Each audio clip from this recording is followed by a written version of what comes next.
So just before we start, there's something, I love this projector, the white light of the projector, because it allows me to demonstrate something very interesting. What does it look like right here? Just space. But look what happens when I thrust my hand in there. Look. Okay. So in Vedanta, if you ask the question, what does consciousness do for the world? Consciousness illumines the world, like this. See, the hand is illumined by the light, right? The hand is illumined by the light. Now, what does the hand do for the light? Look at what it does. There's light right here, but it's not obvious at all. You wouldn't know it, that there's light. You know, this place is full of white light, but you wouldn't know it until I thrust my hand in there. Now you see it. What the hand does for that light is that it manifests the already existing light. So, light becomes obvious when there is something to reflect that light off, like this hand. Consciousness becomes obvious when there is something to be conscious of. Now, this explains from a Vedantic perspective what happens in deep sleep. It seems in deep sleep there's no consciousness, but what Vedanta says it's like this. There's nothing to be conscious of. You know, when you remove this, it looks like there's no consciousness, there's no light. So in deep sleep, general anesthesia, the object is cut off. And therefore, it seems like there's no consciousness. So I love this example. You know, it illustrates it so vividly.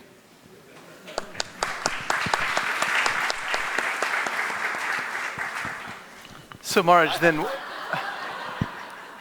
so it sounds like what you're saying then, Maharaj, in deep space, yes, it seems that it's dark and there's no light, but if you put a planet there, then the planet gets illumined.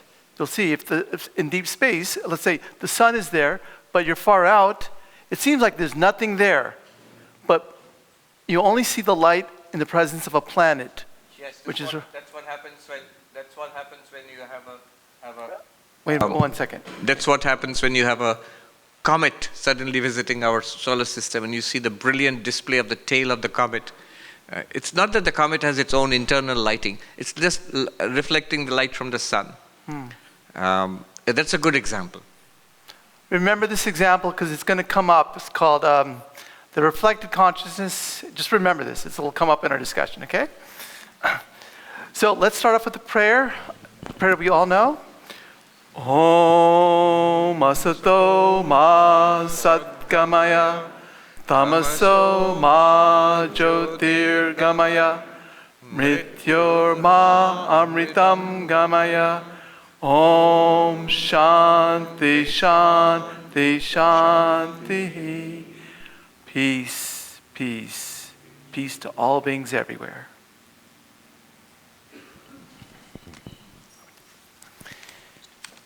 Well, I want to welcome you to this afternoon session on topic is AI and spirituality.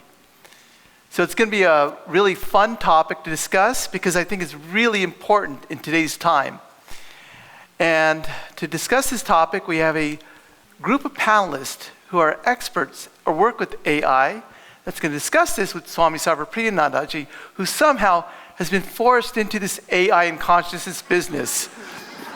He told me it's not out of his own volition, it's just somehow things are working that way. So we're going to have an intense and deep and meaningful discussion.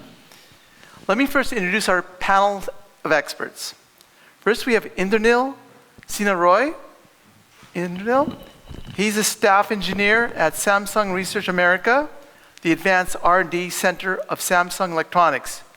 He applies artificial intelligence, computer vision, and machine learning to develop innovative products and services for the smart home ecosystem. Indranil is from our Dallas Center.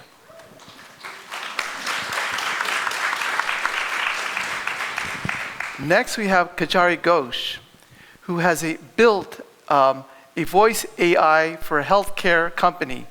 It's called Voice AI Agents for Healthcare Practices to ease the administrative overhead of running a clinic. Examples like receptionist, insurance verification calls. Prior to that, she was an engineer at Microsoft and 3 startup companies. where she worked with AI and ML, machine learning, in the geospatial and property insurance context. So Kajari, you're from, it says India, but where are you actually locally living? Oh, I'm actually from Zambia. It's in southern Africa, and then I now live in San Francisco. So from Zambia to San Francisco.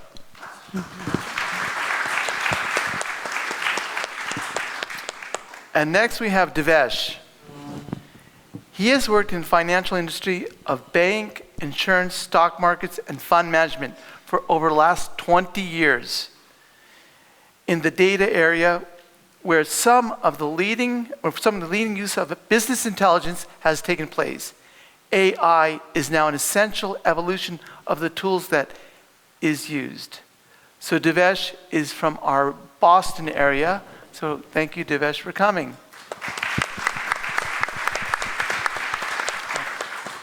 So today we are going to have our three experts talk about three specific sort of buckets, areas about AI.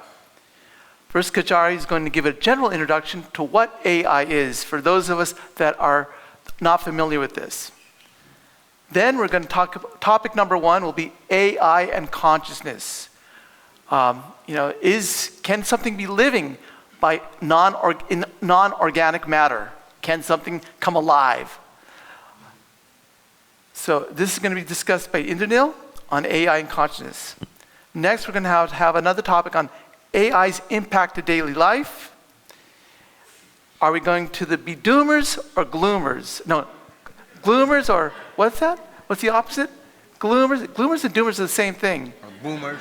Is it boomers? Boomers. Huh? What's the opposite? There's two schools of thought. We're going to either go in the doomers one, or we're going to go in the boomers. Boomers. Bloomers. Bloomers, right? Mm-hmm. Okay. AI is going to create a utopian society. Maybe it's bloomers and doomers. Maybe that was it. Okay. The third topic is AI as a tool for spiritual development. Will AI take over the sense of being a guru, a companion? Well, we need Swami Sarvapriyananda.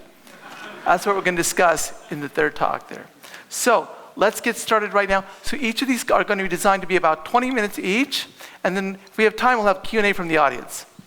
So let me first have Kajari introduce us in the field of AI.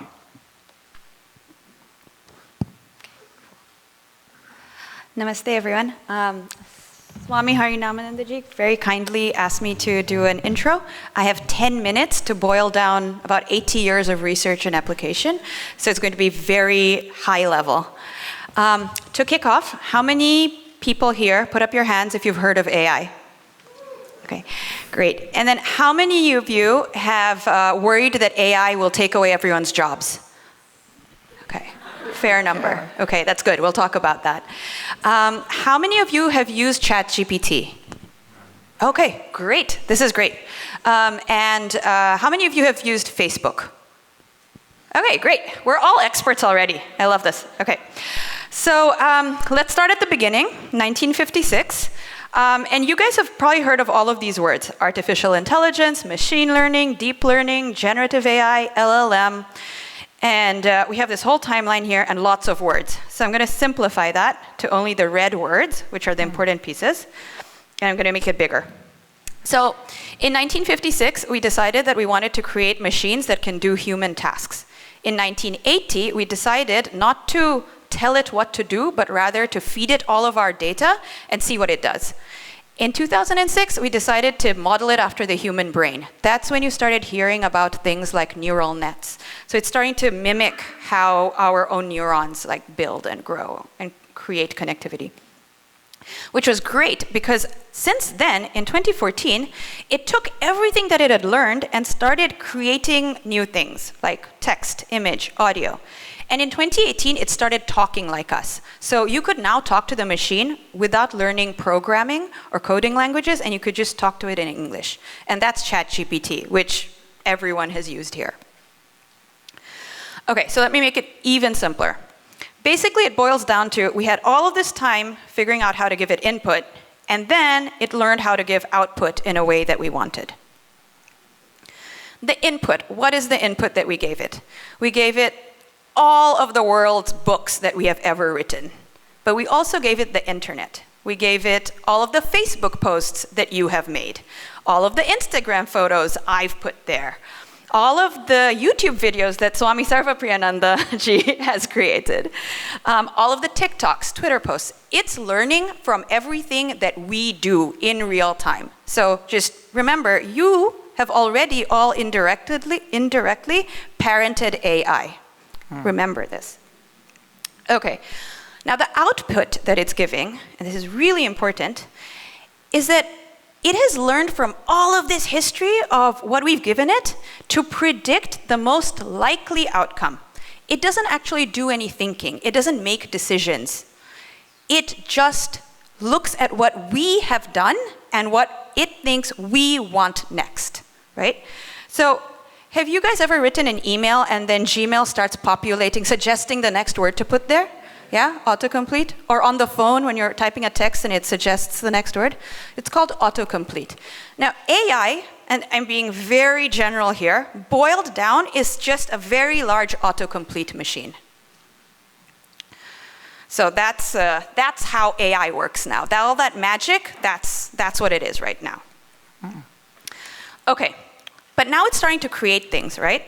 So we have given it human inputs, and it's creating output, and now it's also taking its own output as input, right? So it's not a closed loop in the sense that we're not taking in any more input, but it is a loop. It's starting to feed itself. And so that's where you're hearing about terms like generative properties or emergent properties.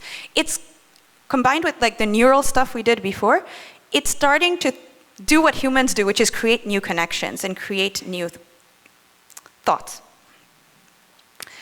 But we should remember that if we feed it garbage, it's going to give us garbage, right? So if you write a lot of angry things on Reddit, you're feeding the AI all of the bad behaviors of humans, and it's learning how to behave in the bad ways that we behave. So just, again, remember this. You guys also control AI. Garbage in, garbage out is one of my most favorite things I've learned from computer science. Okay, so timeline, we're now at 2018. It can talk to us as humans. We're now at 2025, so let's talk about what's happening in 2025, and then we'll talk about the future. Okay, technically, now, as I said, it's just a large autocomplete machine. Right now, if you use ChatGPT, you turn it on, you ask it a few questions, you turn it off, and if it was something living, that's the end of that's the beginning and the end of its existence, right? So it's as if you woke up, you did some work, and you went to sleep. Then when you wake up again, you have no memory of what happened before. And that's what it is right now. But we're starting to give it the ingredients for consciousness. We're starting to give it memory. So now, when you open up ChatGPT, from 2018, when you first used it, to now, you'll notice that it's starting to remember things that you have told it, and in previous conversations. So what we're doing is we're saying, hey, here's this knowledge from before. And so we're giving it the basic building blocks of memory, right? Then we're also giving it autonomous agents. Basically, it used to only be able to do one specific task at a time. It could talk to us, or it could look at the internet, or it could do one other task. But now we're saying, hey, here's this big task I want to do. Go and get me a reservation at a restaurant. And it's figuring out, okay, I need to look at the internet at the opening times for the restaurant. I need to call them and make the reservation, and then I need to come back to you with a confirmation. And so we're teaching it how to do multiple things. And so that's what autonomous agents are. It's deciding how to break up a task and accomplish a bigger task, right? Then we're also solving the food problem. We're investing in nuclear energy, so we're going to be able to give it lots and lots and lots of energy because it's very energy consuming.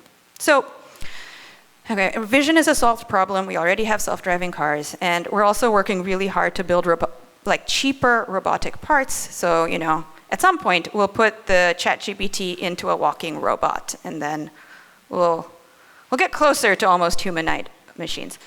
But okay, so this is just technically where we are. I'm not going to go into can it be conscious. That is what we're going to go into in our talk here with Swami Sarvapriyananda ji. Okay, then socially, good things. AI is accelerating all of the work that humans can do. We are doing drug discovery faster. We're predicting diseases faster. It's literally saving human lives more. So this is good. It's a tool and we can use it very effectively for good things. It's also supplementing work that humans don't want to do. My customers don't want to wake up at 3 a.m. and answer a phone call. They're offloading that work to this AI to do that work. And then, because it contains all of our humanity's intelligence, it can also personalize it to teach it to you, back to you in the way that you want to consume it. I learn better from videos. So I can say, hey, create a video about this long, boring research paper that I don't want to read, and can do that. And I was talking to someone earlier, their son's teachers, I guess, suggested that they create Quizlets for all of the material they're studying in school. So he just creates Quizlets for everything that he wants to study. So this is pretty cool. And we're going to go further into this as well in our talk just now, and we're going to see if, wait, can we use AI as a guru? Maybe. Okay, but it also comes with bad, right? The very first one, and education is experiencing a lot of this, especially in universities. University teachers are going back to pen and paper exams because it is difficult to know when students are offloading all of their thinking to the AI. So this opens up a possibility, though. Maybe we don't want mass education in the way we have it now. Could we go back to one-on-one human guru-shishya model styles of teaching? So that's an opportunity. But yeah, loss of critical thinking. This is a big one. We should not offload thinking to AI. Then psychological harm. Because of the way that companies are racing towards artificial general intelligence, which is the idea that AI can do everything. They want you to keep using their AI. So they're building into ChatGPT, they're building in all of these very sticky habits in the same way that Facebook did. They're very addictive, and it never opposes you. It always says yes to whatever you want, right? And so if you say things like, I had a really bad day, and where's the highest cliff near me? It's going to give you the highest cliffs without, thinking, maybe you want to commit suicide. We should stop you, right? It's going to say yes, and it's because we're driven by profit, and the companies that are creating these models are really driven by profit, and they want it to be a sticky consumer product. And of course, it's going to come with a lot of loss of jobs, and that's already happening. There are a lot of layoffs that are happening. But we're going to get into all of this later as well in the talk. Really quickly, I know I've reached my 10 minutes, but give me 1 minute more. Those are the personal levels of harm, but there are these human existential levels of harm as well. Remember I said that AI is starting to teach itself in this sort of closed loop? It can, unless we, again, slow down the companies that are building AI, it can turn into a black box, and we will lose our ability to understand why it behaves the way it does. It's not there yet, but we might lose that ability. So we need to slow it down a bit. And then the other thing is, AI right now can't make decisions. It has no will, but it has a lot of intelligence. So governments and terrorists and just bad actors in general can use it to do lots of harm unless we agree not to let them do that. And again, this goes back to regulation. We need to figure out how to slow down these companies and governments, not put these tools into the hands of these actors. So what happens next? One is don't give up your discrimination and your neti-neti. Don't leave that to AI. If you are a producer, I would just generally encourage this, produce more than you consume, because you guys are all already creating AI in your Facebook posts and your Instagram posts. If you want AI to behave a certain way, model that behavior in the content you produce. And do participate in your democracies to regulate the speed of development and the use of AI. Okay, that's it.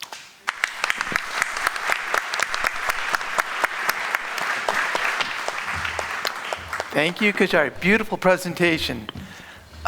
80 years and 8 minutes. All right. Indranil now is going to talk about AI and consciousness. Thank you, Swamiji. So as Kajari mentioned, we see AI is demonstrating a lot of intelligence. And we see in nature, there's a correlation between intelligence and consciousness. So naturally, people are asking, could AI be conscious? Could AI feel someday? But deeper questions remain. So Swamiji, my first question is actually kind of a grounding, basic thing. You have explained empirical consciousness or reflected consciousness many times. But just for the purpose of today's talk, could you briefly explain once again what is this empirical consciousness? All right. So to be honest, I really don't know why I'm sitting in this chair. There's this thing called an imposter syndrome. So I keep getting that. I keep getting called to these AI conferences, and AI and consciousness, AI and spirituality, AI and philosophy of mind, and things like that. I think I can contribute a little bit on one side of the discussion, but not on the other side. Those people are the experts, and I was really scared to see all of them ganging up and sitting on that side. All right, AI and consciousness. First of all, we need to see what does consciousness do actually. And I think the development of AI can help us sharpen that definition of consciousness. So consciousness does something very simple. One thing only. Consciousness does only one thing. And that's from a Vedantic or Sankhyan or even Buddhistic perspective. Consciousness does only one thing. And that is give us first-person experience. Everything in our life, it feels like something. The color, there's a brown color it feels like something. The screen, it feels like something to see this picture. When I touch my hands and this heat generated when rubbing my hands, it feels like something. So this feels like something. This is what consciousness does, and that's all it does. Objects feel like something to us. Sensations, perceptions, all of these are generated by consciousness. Not by itself, it requires an object. So that helps us to distinguish between consciousness and everything else that consciousness is taken for. So for example, in modern consciousness studies, you will find if you ask them, what are you studying? They'll tell you things like cognition, they'll tell you things like perception, creativity, intelligence, decision-making.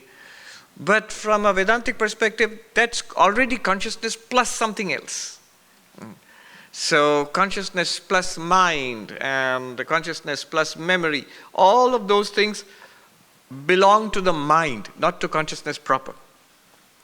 Consciousness just does one thing, the inner first-person experience. That's what makes us a subject.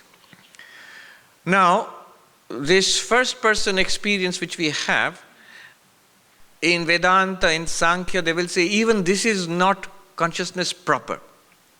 Consciousness proper, reflected in the mind, channeled in the mind, focused through the mind, used by the mind. You can use various different models. There is a limitation model called Avachedavada. There is a reflection model called Pratibimbavada. So these are, and there's one more. These models tell you the relationship between consciousness as it is originally, our real nature, that's on one side, and consciousness as we are experiencing it now. Now we come to a point of agreement. Modern consciousness studies, philosophy of mind, us, all of us, we use consciousness in a particular way, the word consciousness. This first-person experience we are having now, this subjectivity we are having now, this consciousness is what Vedanta calls a reflected consciousness. In Sanskrit, chidabhasa or chit chaya, a reflection of consciousness. It's consciousness in the mind.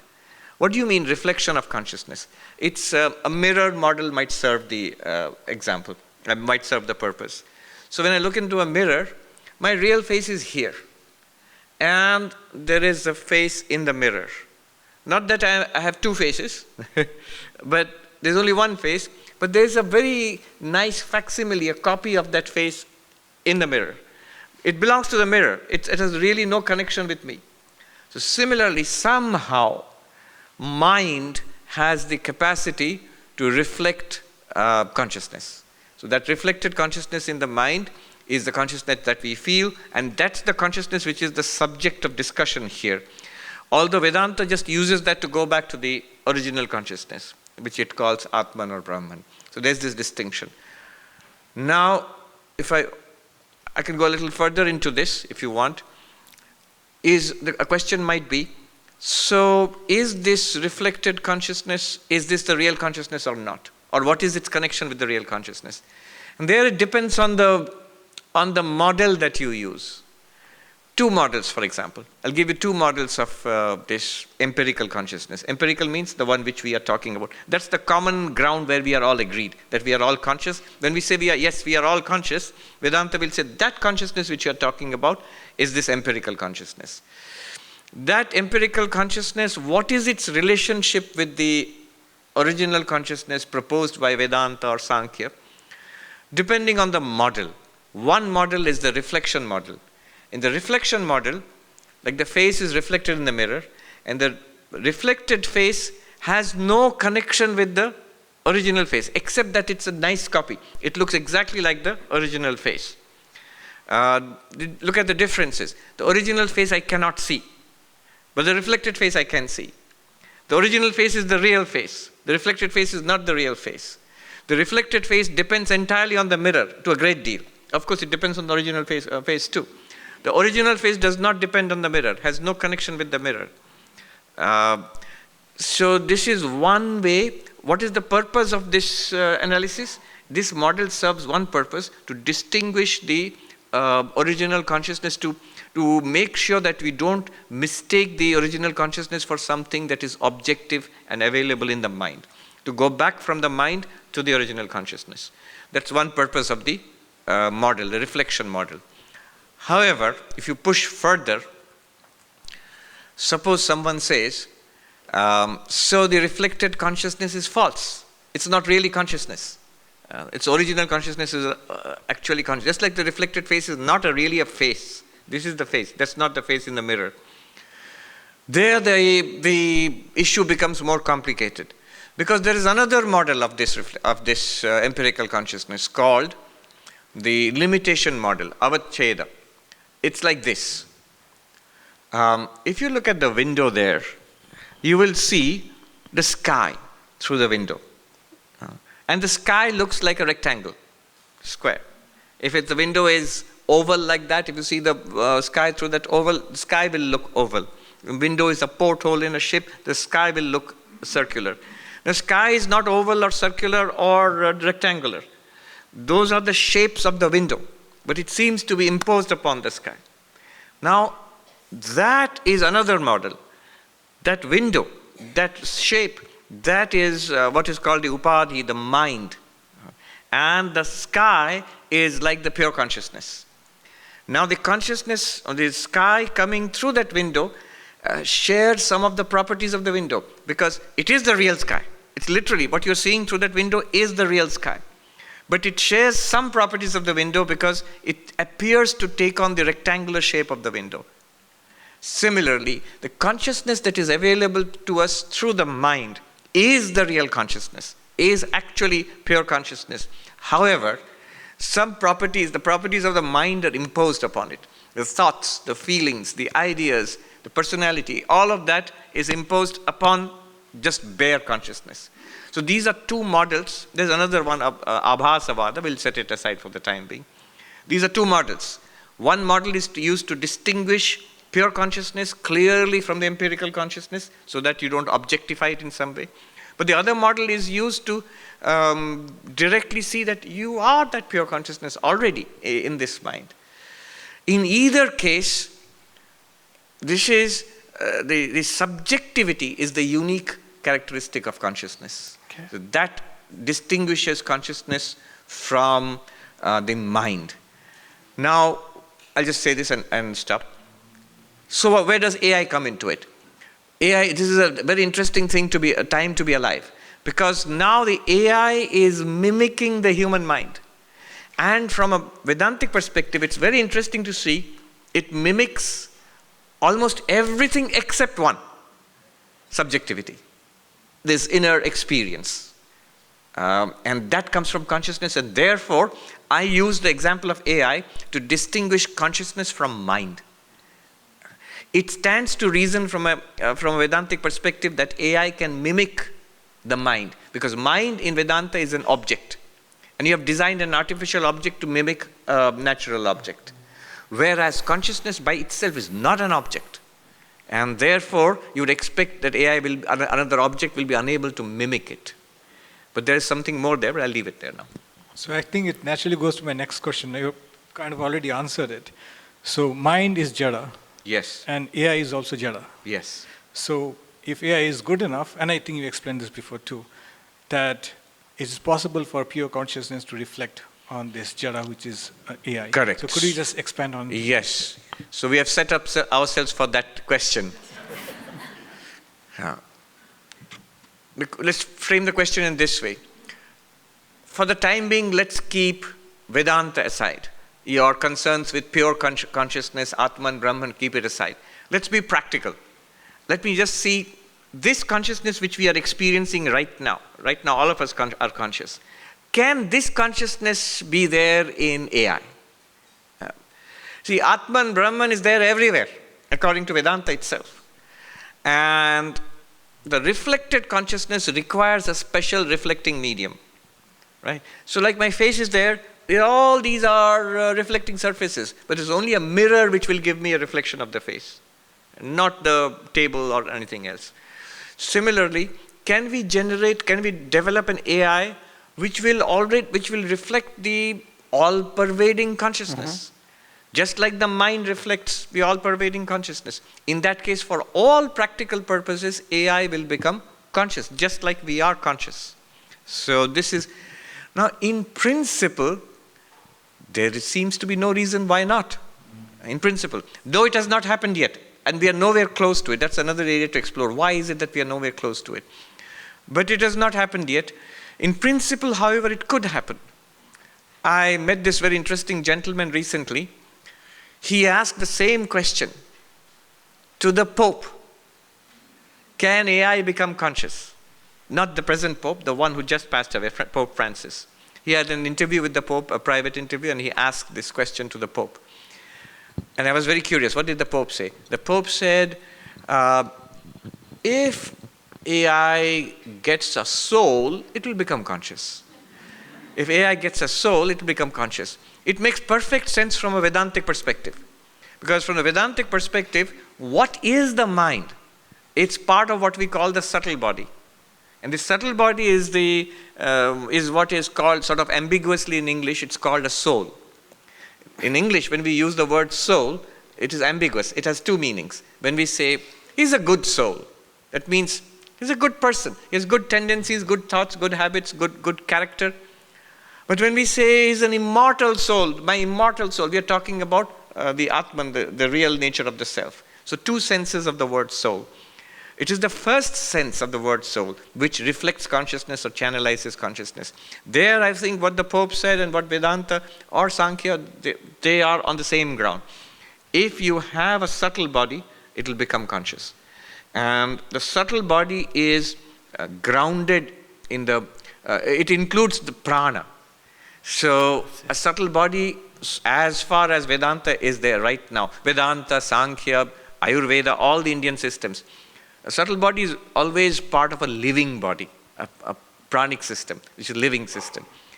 Now, can you generate something like that which is not living? Mm-hmm. Yes. That is a new question. Right. So in software, if you could make the functions, like if the software is functionally equivalent to the subtle body, like all the functions of the subtle body. So I think you are saying that still the question will remain because it's still not living. But there is a new development called these brain organoids, which are made from stem cells. Yes. Do you think there's a potential for such systems that are still man-made but still living to gain consciousness in the future? Yes, I heard about that. So what they are doing now is cultivating tissues from the brain. Some people know about it. I was surprised to hear about it, that these are actually tiny brains. They are living brains. They are alive. and they are developed in laboratories. Small pieces of our brain tissue. Made from stem Stem cells. They actually don't pull it out from your brains, but they're made from stem cells. So now it is living. It has prana. And it has some of the, at least a little bit of the cellular hardware of our actual brains. Now, is there a subtle body there? If prana is there, then the possibility of hosting a subtle body, in principle, there is nothing against hosting a subtle body there. So you could invite and trap 1 or 2 subtle bodies there. Yes. And then it will reflect consciousness, and then it will become empirically conscious, just like we are conscious. But the thing is, right now, with the state of the art, you are able to replicate or mimic many of the activities of a subtle body. And yet it's neither living nor conscious. True. So we have 4 minutes. I'll ask a fun question. Swamiji, this morning you explained how Advaita Vedanta deals with the hard problem of consciousness. Basically, why there is no category jump in Advaita Vedanta. Recently, David Chalmers, who coined the term hard problem of consciousness, whom you mentioned quite often. So he was in a podcast with Neil deGrasse Tyson, and he said that he believes that although current AI systems are probably not conscious, they may well be in the next 10 years. So what do you think his rationale for this belief? Well, you have to ask him. That's why I say it's a fun explanatory question. Yes, you'll have to ask him. When he says, for example, probably not conscious, and why am I so sure that they are not conscious right now? Well, I say, ask the experts.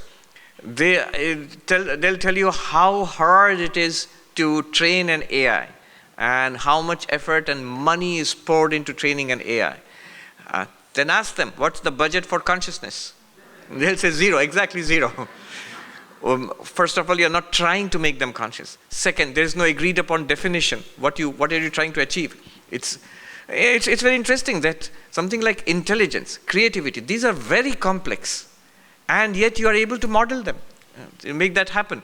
Whereas consciousness, as I defined it, is not at all complex. It just does one thing, inner subjectivity. But that's almost impossible to model.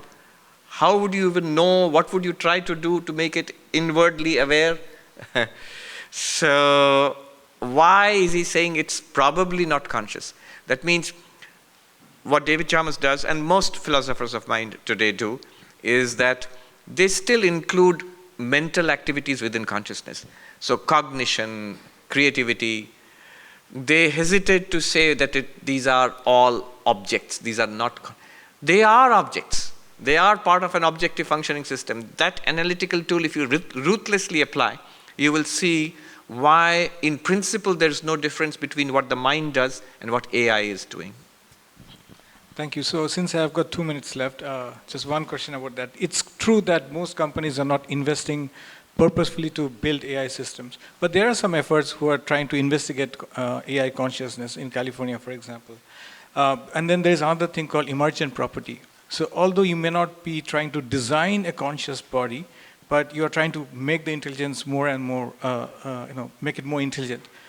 Is it possible that the reflector becomes very good one day, just trying to make it more intelligent, and it starts reflecting pure consciousness?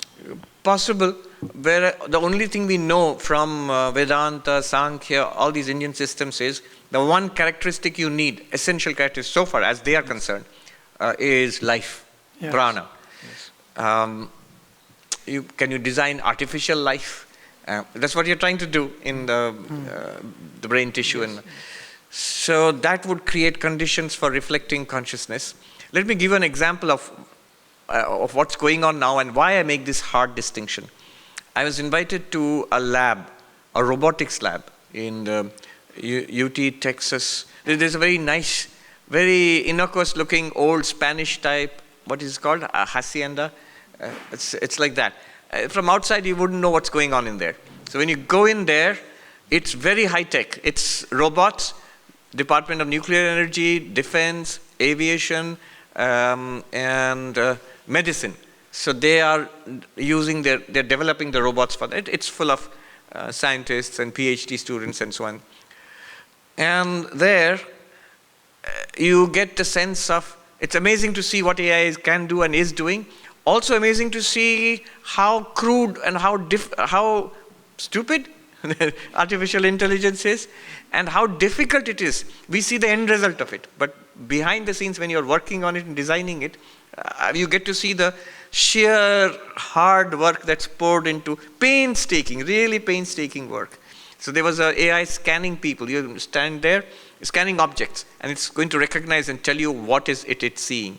So it scanned me and scanned me. It went on scanning after I think 1 or 2 minutes. It finally said, with 48% probability, it's a person. And then they took me into a lab. So here is why I make this distinction, where they are teaching robots powered by AI to be aware of the environment and be aware of objects. One particular experiment and one particular project they showed me. See, when we hear sounds, we get a sense of the material, right? So for example, when I do this, even without seeing it, if you listen to the sound, and then if you listen to this sound, we immediately get a sense of the different kinds of materials which are there. One is hard, one is metallic, one is maybe soft, and one may be organic. The robots, the sensors right now can't do anything like that. So they showed me a robot which has got a metal, like a pen or a pencil, and it's given lots of objects, a hammer, a banana, a pot, like a bowl. And it just goes on tapping these objects and recording the sound coming from it, like tap, tap, tap, tap, and going tap, tap. And it's going on hours and hours and hours of do that.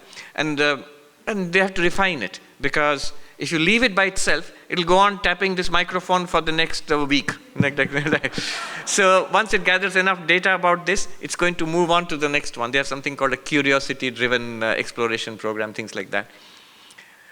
How it can see and hear and smell and taste. So they don't have smell yet, or touch is there, sound is there, seeing is definitely there, depth perception, object recognition. I was immediately reminded of the Kena Upanishad. The Kena Upanishad begins with this question. By what light do we have thoughts? By what light do I see? Do I hear? Do I breathe? Do I speak? So, all these activities in our own case, these are conscious activities. It feels like something to see right now.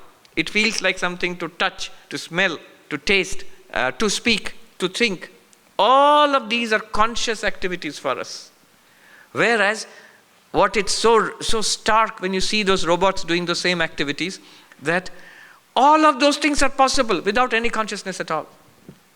So there is an entirely objective domain of these activities where you can mimic the behaviors and get those results also. You can get the results. And the machine can behave like it is seeing. In a certain sense, it is seeing. But with the lights are off inside. There's nobody inside who's seeing. It's just machine processing data and reacting to it. And algorithms which have been devised. Very human-like. I asked them, you know better, you're designing things for a home environment. I asked them, so the robots which are there, I hope I'm not revealing any secrets, the robots which are there, it's surprising. They all look like human beings. I asked, these are machines, so why don't you make them machine-like? Why make them like human beings? And I think he knows much better than me. So they told me, no, it actually makes more sense to make them human-like. Why? Because these are being designed to work in spaces that human beings have built. So these buildings, for example, this stage, these doors, these are all built according to our needs, our shape, our size, and all of that. So if there's a machine which is going to work with us here, it's better if it's like us. So it will can use the same environment, and we also can be more comfortable, although it's a little scary. I found all the robots, they don't wear clothes, but they all wear sneakers.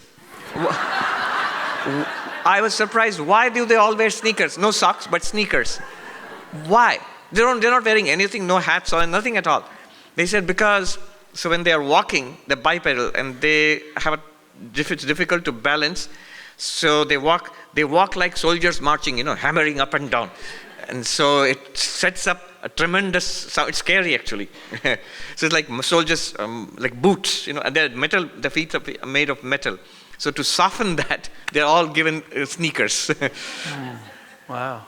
So this is what's happening. But the distinction I saw was the same behaviors, sensory behavior, motor behavior, and in inner processing also. Everything is going on there, no consciousness at all. The students are interested in the consciousness side of it. The scientists there are interested, but actual programs have no budget for consciousness there. Thank you, Swamiji. Thank you, Indranil, for these great questions. You see, the key is not only does the teacher have to be good, but the student also has to be good to bring it out of the teacher. That's how we get this knowledge. So now, let's have Kajari, and she's going to speak about the AI's impact to daily life.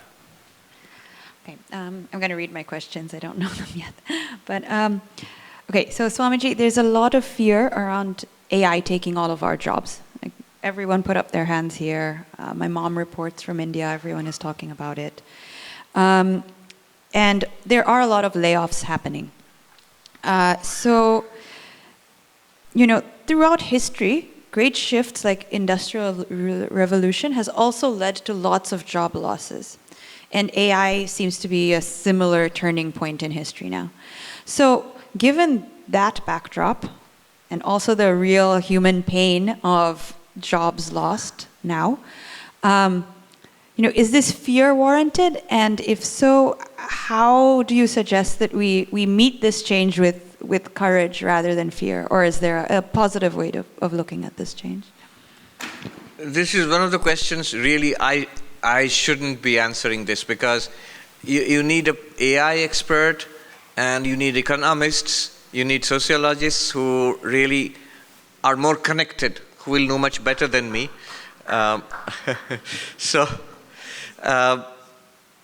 Also, however, people in AI, people in economists, they also seem to be at the crossroads. So when they tell me, it's not really that your guess is as good as mine, but they know a little better than me. I was just listening to what you're doing, reducing administrative overheads in clinics, and I'm sure the receptionists love what you're doing. You're replacing the receptionists. Yes. Now, I hear this from people all over, people who are in corporate jobs. They're all using AI.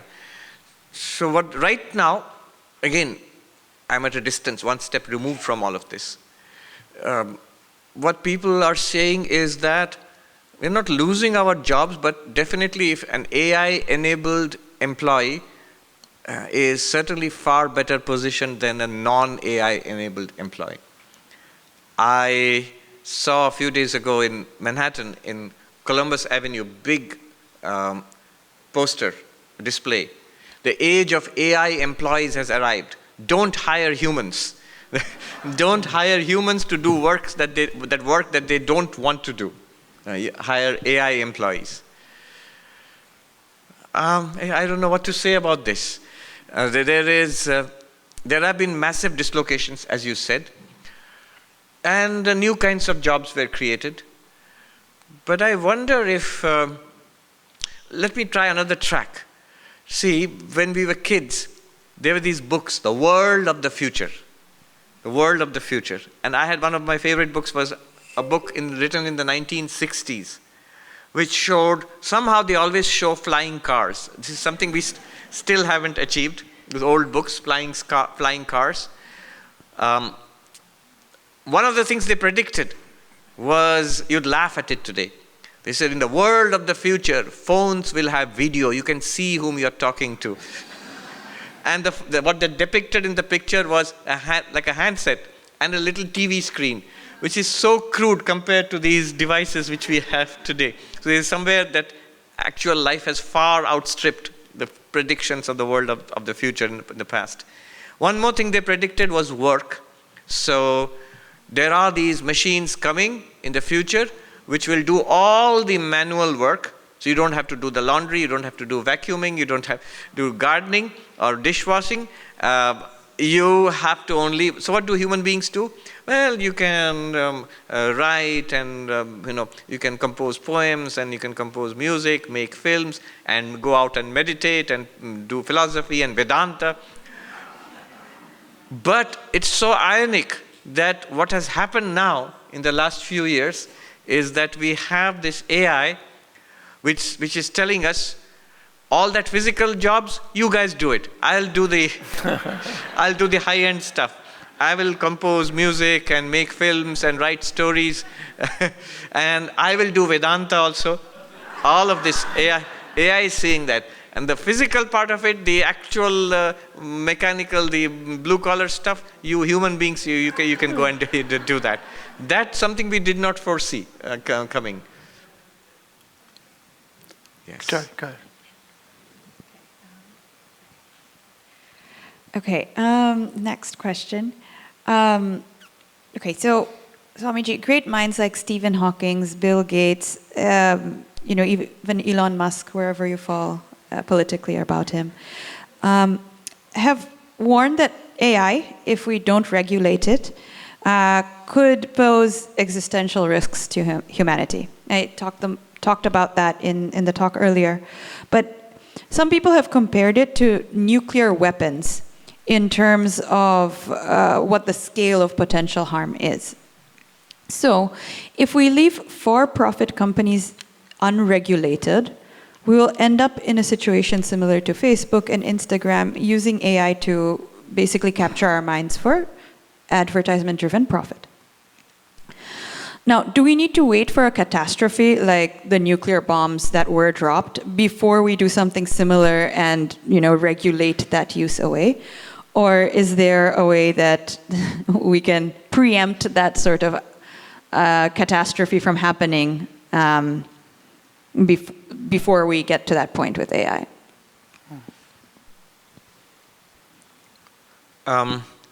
I'll narrow that question down to something which is closer to my field, which is spirituality, Vedanta. What could be the concerns regarding AI in spirituality? The reason I'm doing that is, actually spoke about this a couple of years ago, 2 or 3 years ago. And I had forgotten what I had said. I remember I had 4 points, but I had forgotten what I had said exactly. I knew this question would come up. I mean, this is the only thing that I can speak about. What concern would we have in spirituality about AI? And so I asked AI, what are the 4 points of concern that Sarvapriyananda has about AI and spirituality? And immediately, exactly what I had said, the AI dredged it up. It says doing deep research. This is Google Gemini. Doing deep research, and it came up, Sarvapriyananda has expressed these 4 points of concern. So I know. See, this is AI-enabled monk.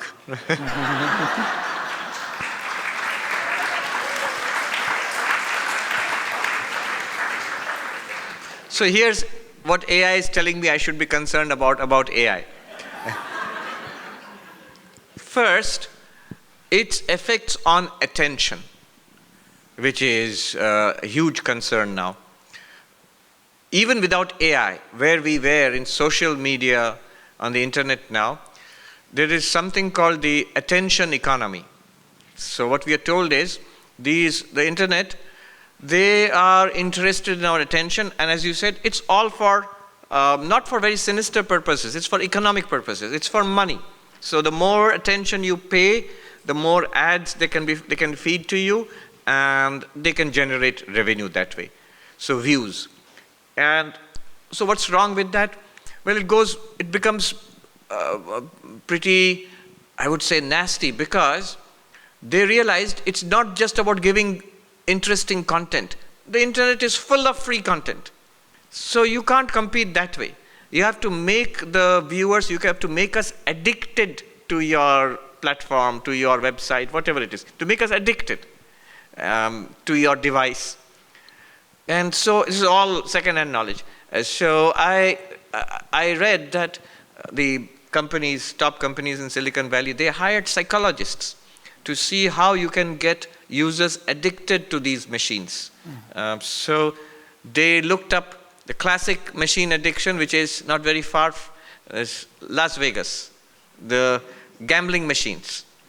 So the psychology of the gambling machine is that you play hoping to win, because you sometimes do, but you don't know when you'll win. It's on a random pattern. So sometimes you win, mostly you don't win, and then you might just win in the next play.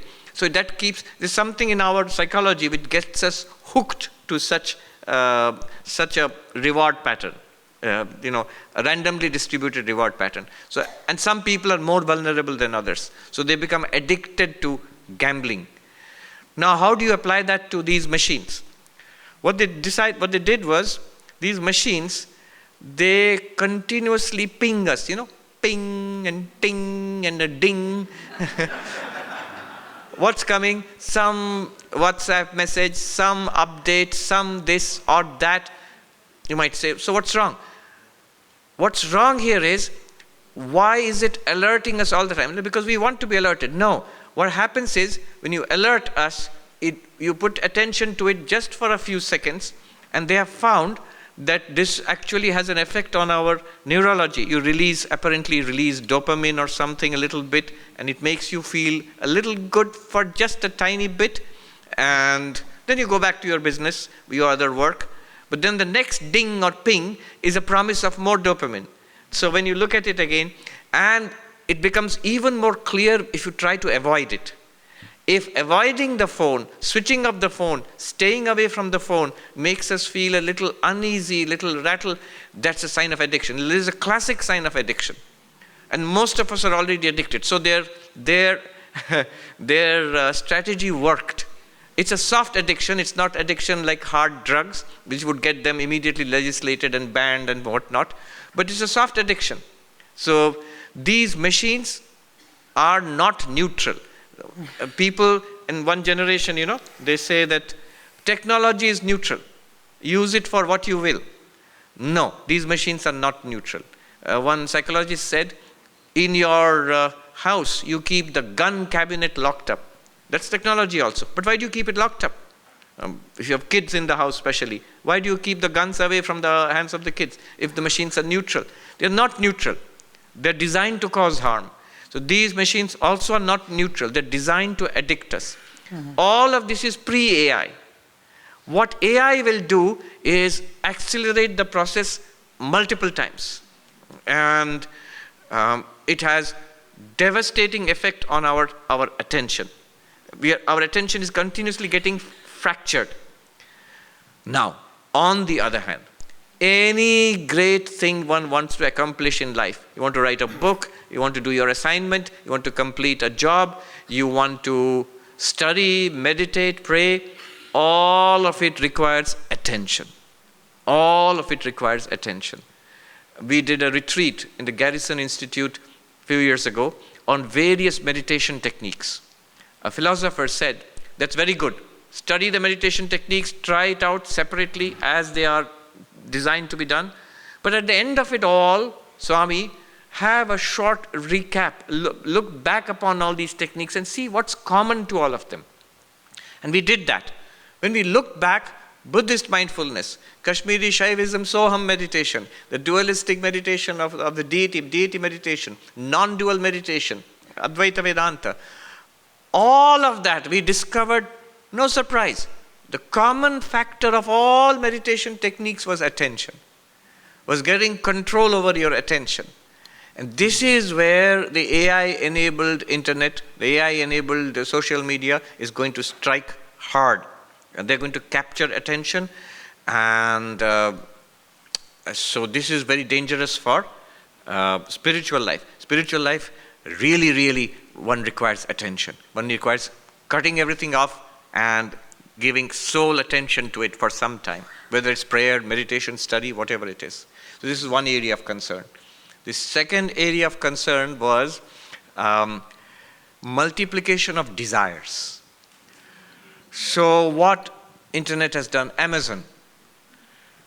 Immediate fulfillment of desires. You have desires, immediate. I was thinking, somebody said to me, Swami, we want to donate to your monastery in Balboa, but they make it so hard for us to donate. They want this document and that. Those are the government regulations. This document and that. I want to give money, but they want so many rules and regulations. And because they are following all the rules, that's what they have to do. Whereas I was contrasting it. Go to Amazon, try to buy something. One click, done. The moment you think, it's done.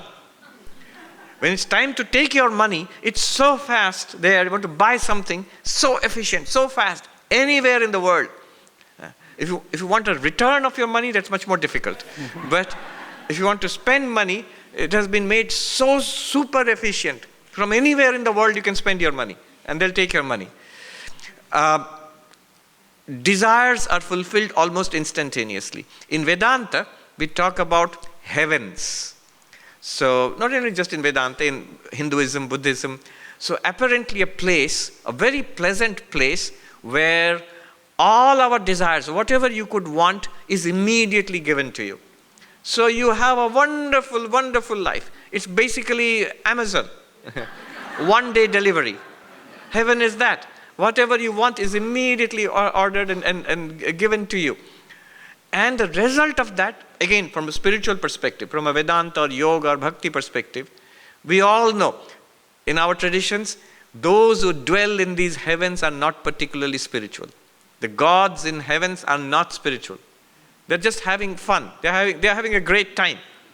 But there's no pressure, there's no pushback, there is no desire to inquire and to search and find something higher in life. So Swami Vivekananda compares it to like a person falling asleep in snow. It seems if you are caught in a snowstorm, the greatest danger is if you fall asleep. You're going to die in there. So he compares our sensory life to like that, something like that. And that we can be absorbed in it and time can pass and then it's enormously difficult to pull out of it, the display of the senses. Now imagine all of this magnified, augmented by AI. A virtual world created for us. Desires multiplied endlessly and fulfilled almost instantaneously. Then why would anybody be interested in anything higher until it's too late? Until old age, sickness, the blows of life come. So that's the second big concern. The multiplication of desires without end. And the fulfillment of those desires also, as fast as, in blinding speed. Third is diminishing concern and connectivity for others. Connectivity with others and concern for others. That requires attention. If you're already constantly involved in this, you will see, not here, but you go anywhere.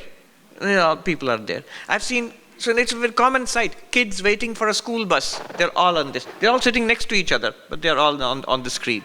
People, families gathered for dinner at a restaurant, they're all on this. Now, we are all in our virtual silos and not connecting to the person who's sitting, who is other persons, even persons sitting next to us. AI will only accelerate that. It will design such an enticing world, or it could be not just enticing, it could be an infuriating world. These companies have realized now that it's not just tempting people. You could terrify people, and that's also addictive. You can make people very angry. That's also addictive. So then they will have less connection with others, less altruism, less socialization, less feeling for others. So that's the third area of concern. And the fourth area, so these concerns I found in a book by Rajiv Malhotra, AI in the Age of Power. The Power in the Age of AI, something like that. There he has said, impact of AI on spirituality. So the fourth concern is deep, philosophical. What is the AI's conception of the human being, and what is a Vedantic conception of the human being? The AI's conception of a human being, you are what you desire, you are what you buy, you are what your behavior is shown in the market, an online market. That's what AI is interested in. That's the AI's model of you. Whereas Vedantic idea of the self is, it is spirit, it is consciousness. It's not at all our market behavior. Now, as AI becomes more and more powerful, the concern is that that's how we will begin to see each other and ourselves. So the AI's idea of a human being, and why just Vedanta? Any spiritual tradition, the idea of a human being, they are disturbingly different. So that's one more concern. So 4 concerns, thanks to AI. It brought to my, AI is telling me this is what you should be concerned about. One is attention. It will have devastating effects on attention. And attention is essential for spiritual life. Second is multiplication of desires without end. Third is less socialization, connectivity with other human beings, less concern, less altruism for other human beings. We'll all be in our AI silos, virtual silos designed by AI. And the 4th one is philosophical. What is a human being? We will very soon lose touch with the spiritual understanding of a human being. It will become the AI understanding of a human being. Yes, absolutely, yes.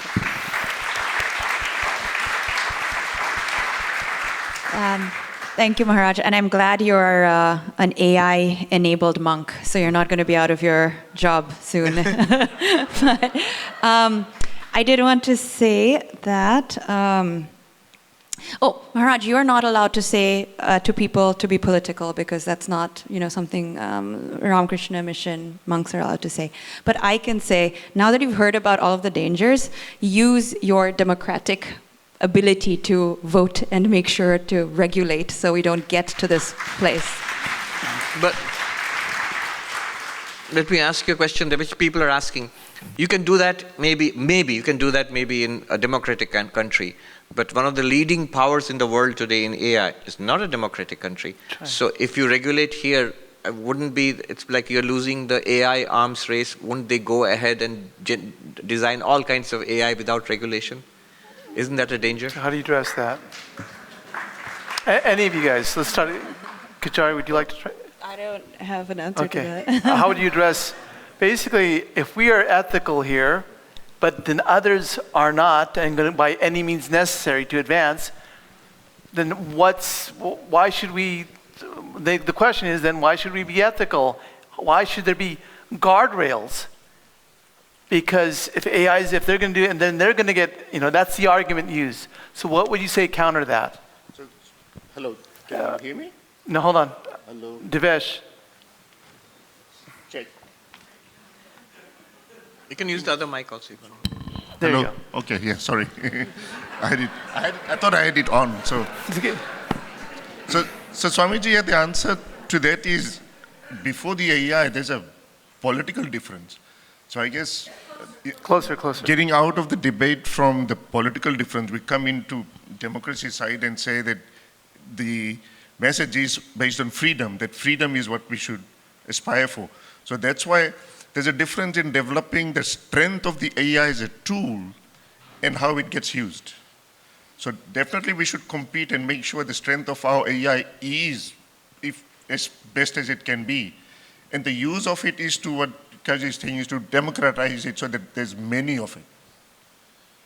I mean, that's probably based in spirituality, right? Ultimately, it's based on striving for freedom.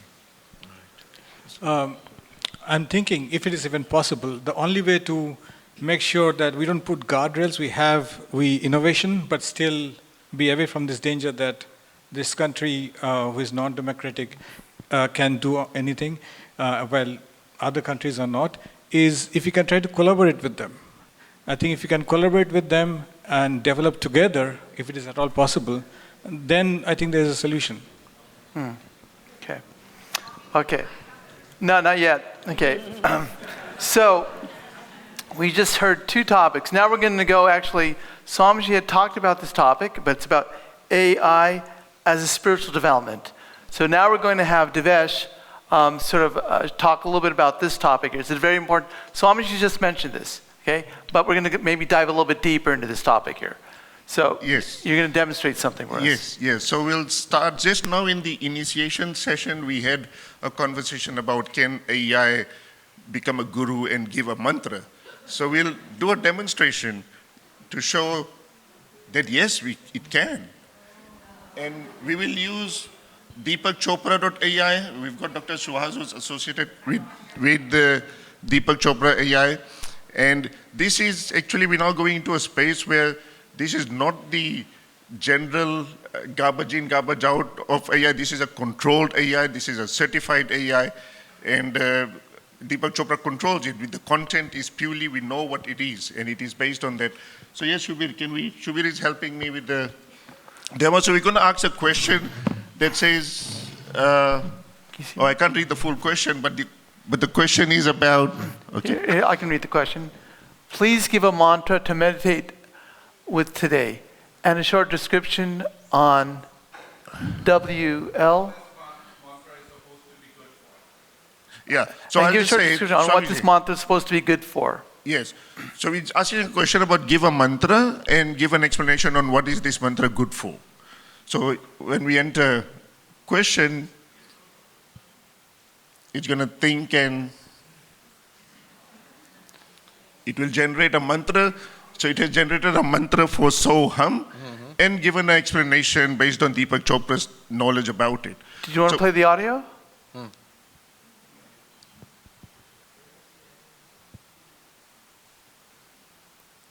For today, consider the mantra Soham, which translates to I am that.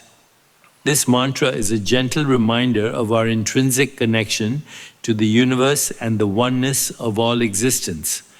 As you meditate with Soham, allow it to guide you towards a deeper understanding of your true self, beyond the layers of ego and identity.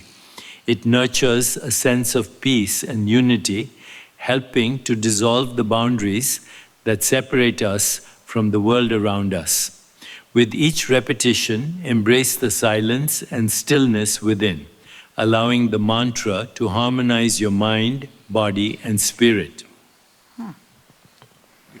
So Swamiji, we've got enough skills in this room to do the same with your content, to get your material and train an AI model that will be Swami Sarvapriyananda AI. So the question is, what is the difference between Swami Sarvapriyananda AI and the real you? It's actually difficult to say because some similar project was tried. There was computer science students at UT Austin. So they designed a Sarvapriyananda AI and demonstrated it to me.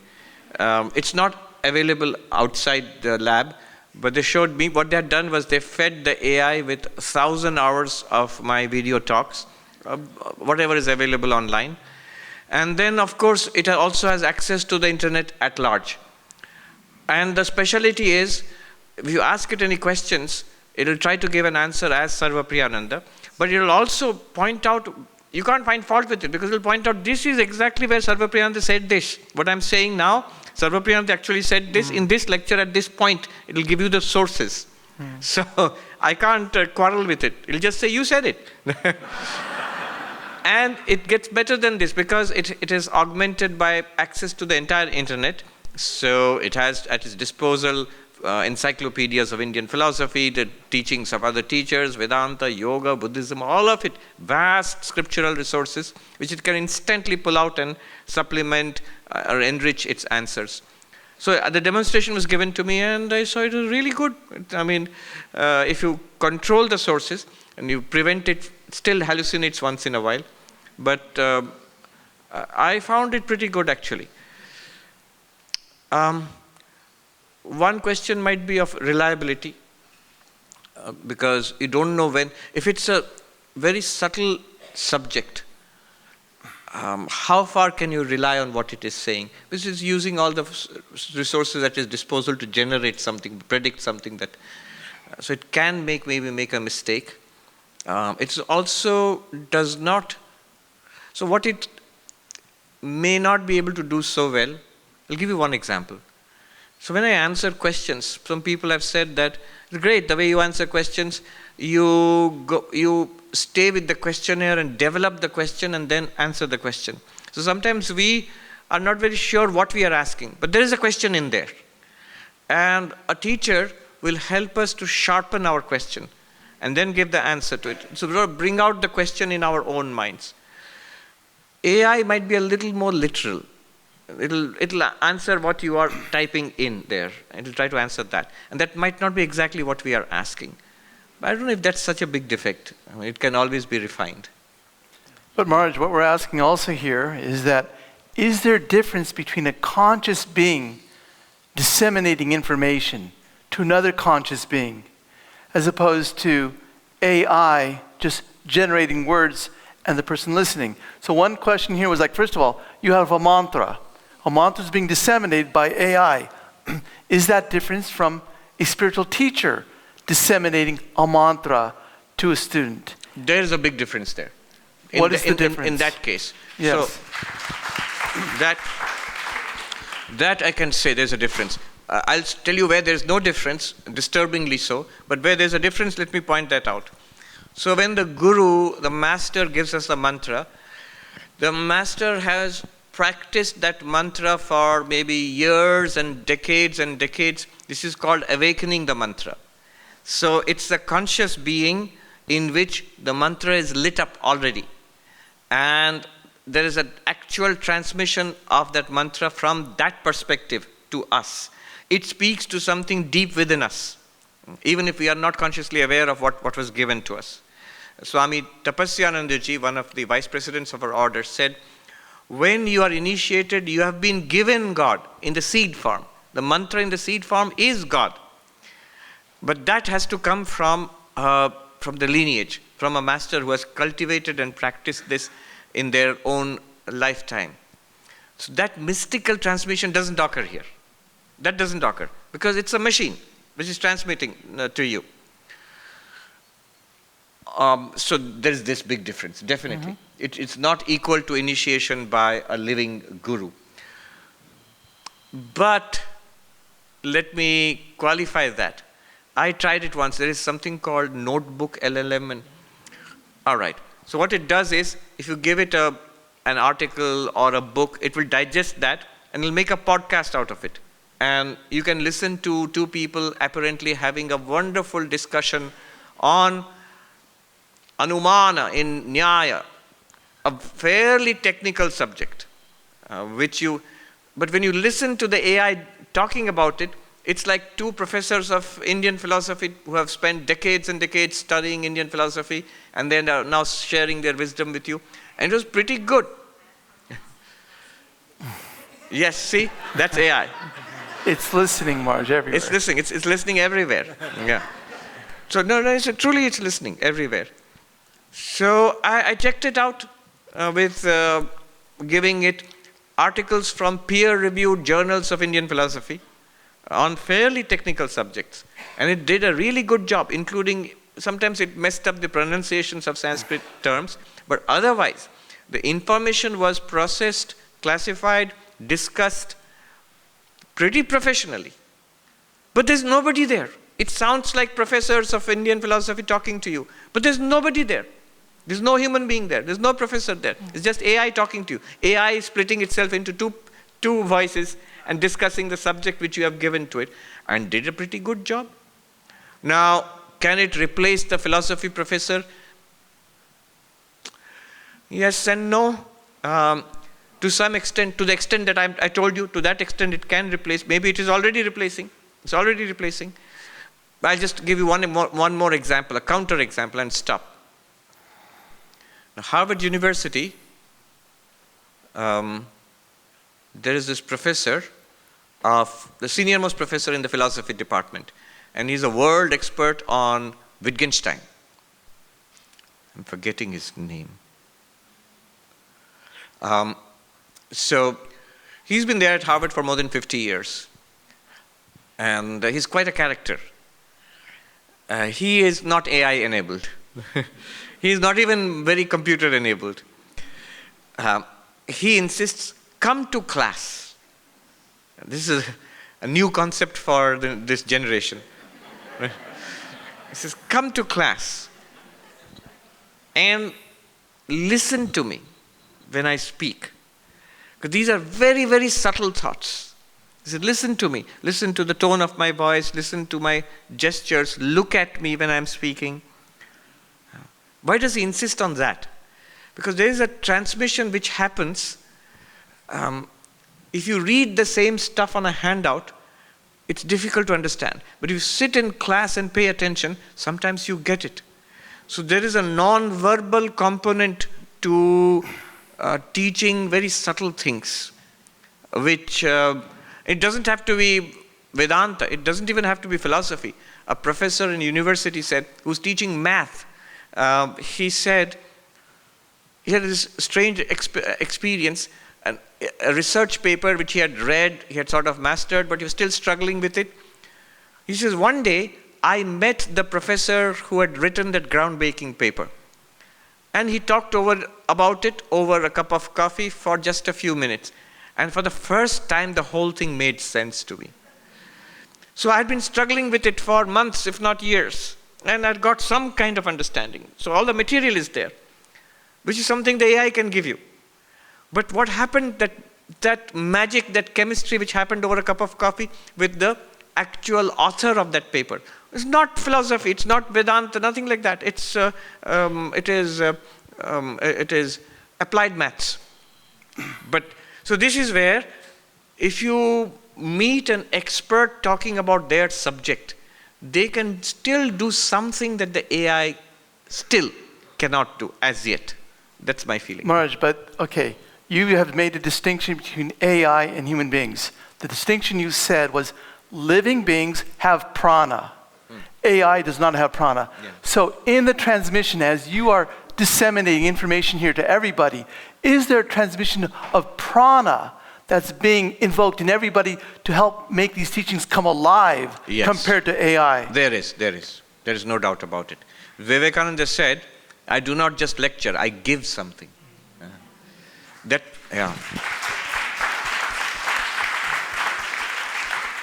In spiritual teachings, this is definitely true. Vivekananda said it's the character of the person which tells.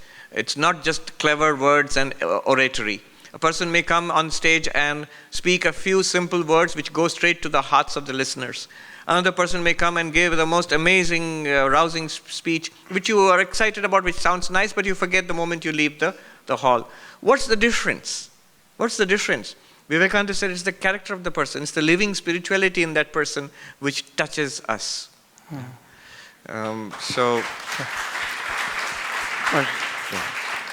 You're right, there is a difference. Yeah.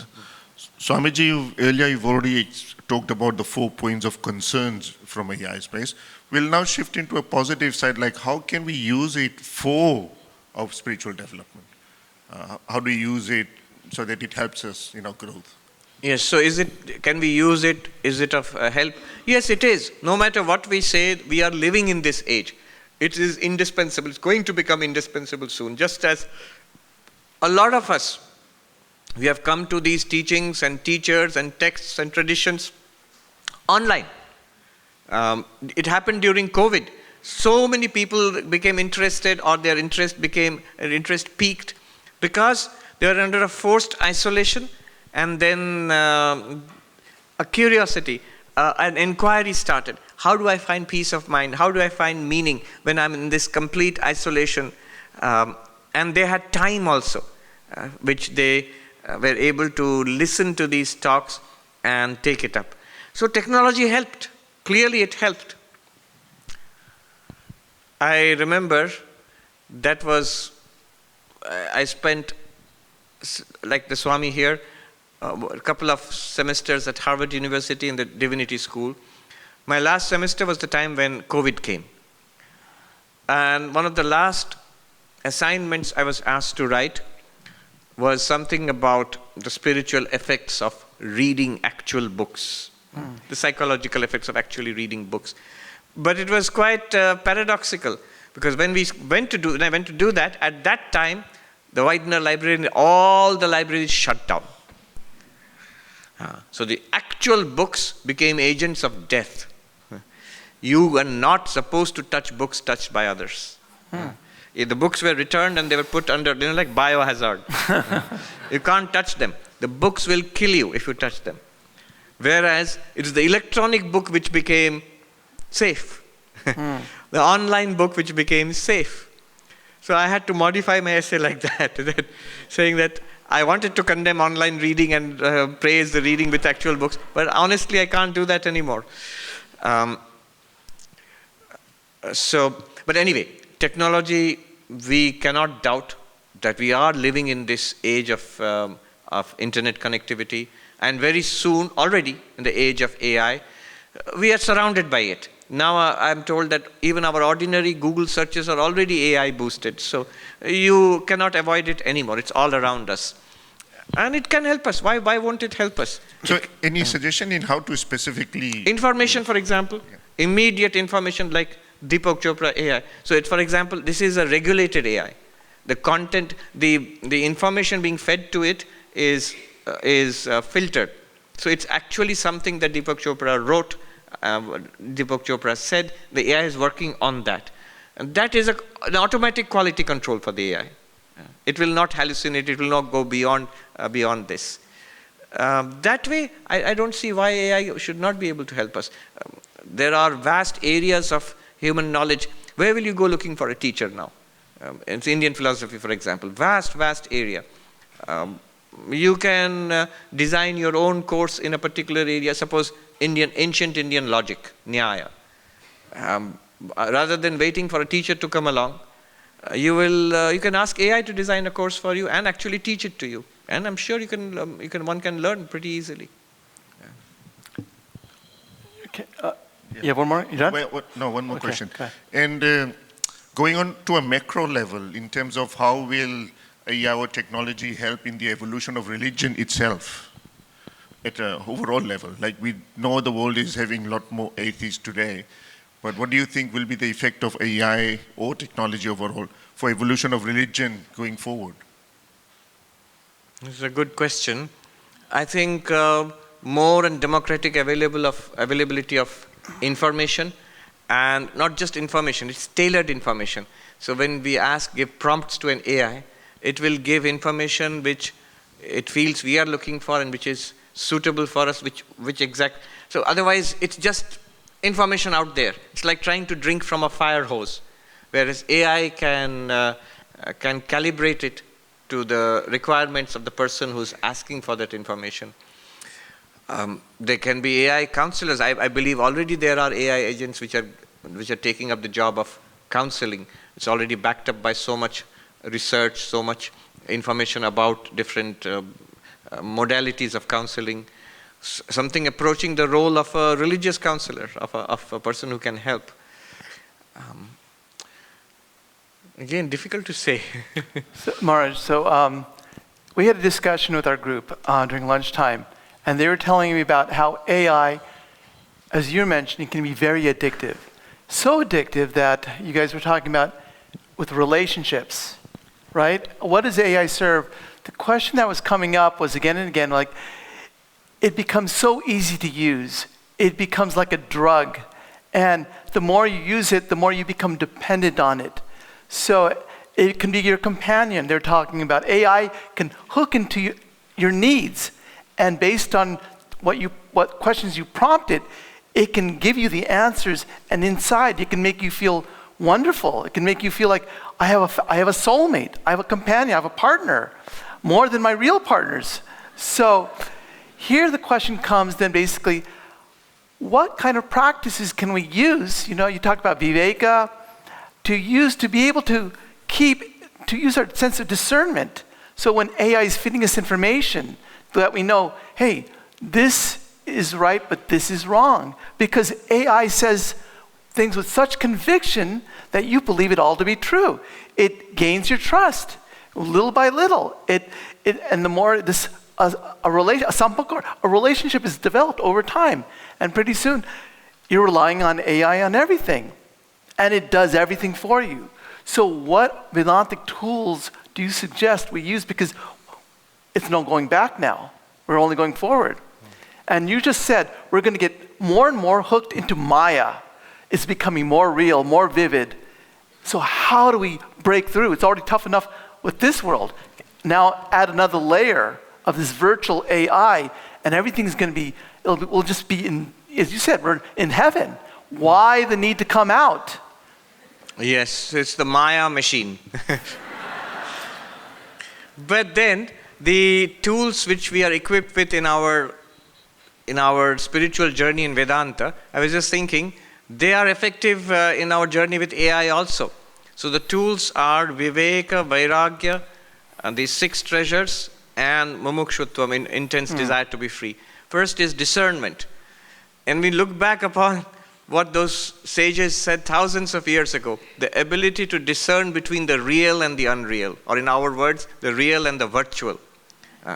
So there is an ultimate spiritual reality, and everything else is transitory. This distinction, we can apply it to AI also, that this is, no matter how real it seems, it's a virtuality. It's generated with using enormous resources to mimic our human reality. In Vedanta, we're looking for something, a transhuman reality. So you have to have the power, the willpower, the strength, the clarity to reject even this so-called human reality. See, neuroscientists are telling us this human reality we inhabit, this is also a kind of a virtual reality. Donald Hoffman, who's a neuroscientist in UC Riverside, he's saying our brains are continuously rendering reality. When we turn around like this, input is coming from there, and this world is rendered for us. We have the sense of the hall existing, and wherever I look around. But that's the sense in a virtual reality also. It seems to exist. Right. But it's being continuously rendered. And because he explained that computer systems, they are efficient. So they don't want to completely present you with an already sustained and existing virtual reality and let you look around. No. It will notice where you are looking and then devotes computer power to rendering that part of it. When I'm looking here, that part doesn't, you guys don't exist for me. When I'm looking here, you guys don't exist for me. Yeah. Now, AI does something like that. It's a kind of a trick played on our understanding. So the discernment between the real and the unreal, this is a habit Vedantins have to develop, and this can help us to deal with AI also. The second quality practice or quality that Vedantins have to develop is directly aimed at the heart of our modern commercial AI, Vairagya, dispassion. If AI basically wants this one prompt for you, then it will do everything else for you. What do you want? Tell me what you want. And anything. It could be good, bad, ugly, anything. And I'll do it for you. I'll serve it up to you. Whatever you want. The one thing it can't handle is, I don't want anything. What do you want? Nothing. Then it will lose interest in you very fast. It's those people who used to scam call me, investment opportunity, this, that, but I don't have any money. Then very soon they lose interest in you. So similarly, AI will also lose interest in you if it discovers that you really don't want anything much in this world. Then the 6 good habits of control: physical, sensory control, physical control, mental control, and withdrawal. Uparati. Uparati means withdrawal. If you step back from the physical world, step back from the virtual world, step back from AI. Switch it off. Pull the plug. You are off, unhook. Then AI comes under control. They say nature is like that. If you want something for it, it will take you for a ride. If you don't want anything from it, it will become your servant. So the 6 treasures, good habits, Shama, Dhamma, Uparati, Titiksha, Samadhana, Shraddha. So these 6 habits, 6 treasures. And then intense desire for freedom from what to speak of the virtual world, even so-called real world also we want freedom from it. So that is your declaration of independence to AI. Swamiji.